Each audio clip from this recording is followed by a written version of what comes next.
Internet Computer, ICP, the world computer. And of course, Internet Computer is a public blockchain network which has a vision to bring the world's traditional software to blockchain and essentially upgrade or replace today's more familiar Web 2. And of course, it aims to do that by providing a public blockchain with cloud-like power and be more efficient and more scalable than many cloud service providers with innovative technology, things that many of us are already familiar with at various levels, many of us that are already ICP bulls, that is. However, there are certainly people that bring up problems and challenge statements made by Dfinity. In fact, on occasion, I am even one of them. Like when they say things like it's tamper-proof and it's unstoppable, and then somebody like Viral comes along and releases a bunch of heartbeat canisters on a subnet, and then the subnet comes to a crawl. And then rather than that being automatically addressed or addressed very quickly, like say in minutes or hours, it ends up taking manual intervention and days to address the problem. However, address the problem they did, and some blockchain upgrades even went live not long after, and there are more blockchain upgrades in the pipe coming before long, which is great. It's always good to continue to develop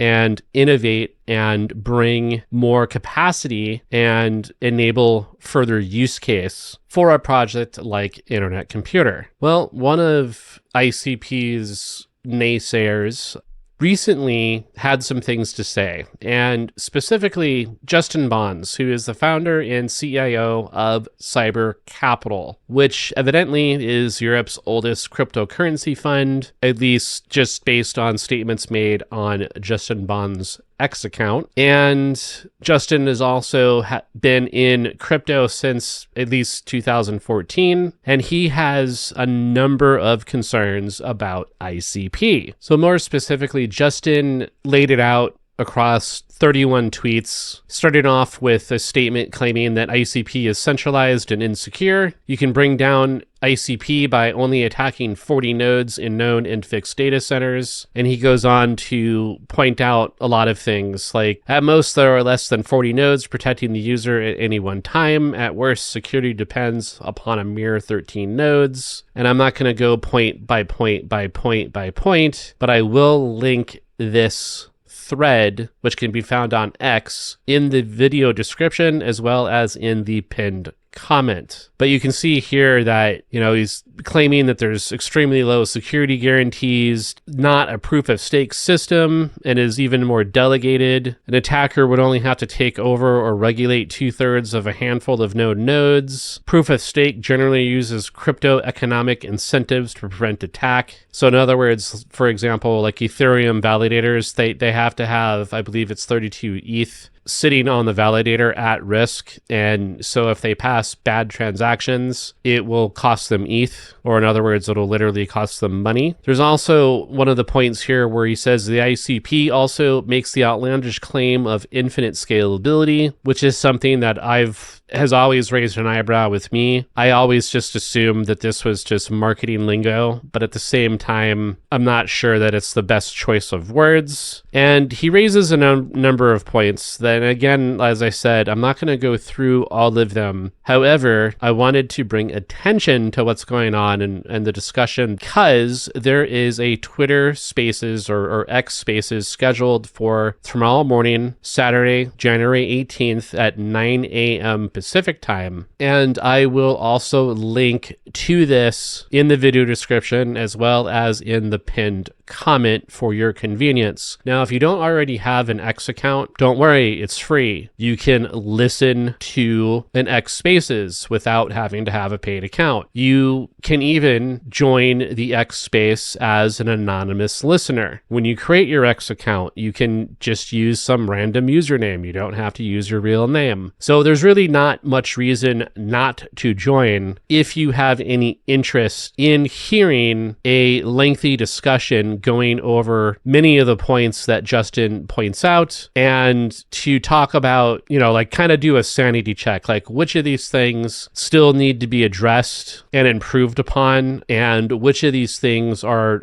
maybe a misunderstanding that Justin has of the Internet Computer Protocol. I will also be recording and releasing a video soon, just giving my thoughts about some concerns and some frustrations and some disappointments that James Allen of Cityscape has raised recently, or rather, more accurately, has raised previously, but has been far more concerned about very recently. And one of the reasons for that is because I think that there are some things worth discussing. And I've even actually had some people reach out to me to just ask what my opinion is. I was intending to speak to these points anyway. Brian Phobos also commented on at least one of Cityscape's recent videos, and Brian was essentially just agreeing with a number of the things that James Allen was saying, mainly speaking to points about development and how challenging it is to develop on Internet Computer and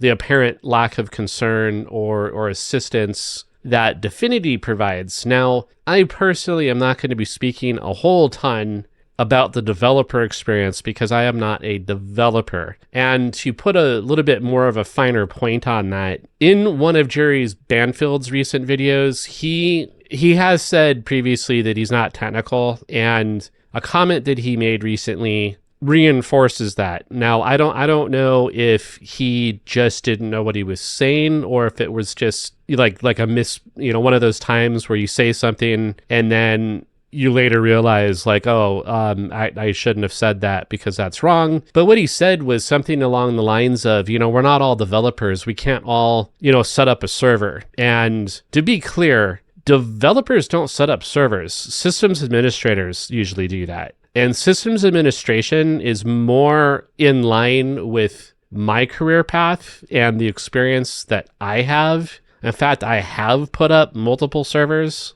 And putting up a server, now that's not to say that a developer can't put up a server. It's just a developer is somebody who writes code. You don't write code to install an operating system. You write code to create an operating system. And the reason that I'm taking a minute to just speak to that point is because there's a ton of people in the ICP community. Some are very technical, some are developers, some are technical but not developers, and some are just laypersons. Like they hear things like what Jerry Banfield says and some of the things that I've said and some other people on YouTube and X, which just talks about things from a very high level standpoint, like Internet Computer is the crypto cloud. Internet Computer, it's, on-chain storage, on-chain compute. These other cryptos, they don't offer on-chain compute. They don't offer on-chain storage. But it's all very high level stuff. It's not until you really start to dig into it and get into the weeds and find out how technology actually works, that's when you start getting into that's when you start separating fact and truth from just buzz and marketing. And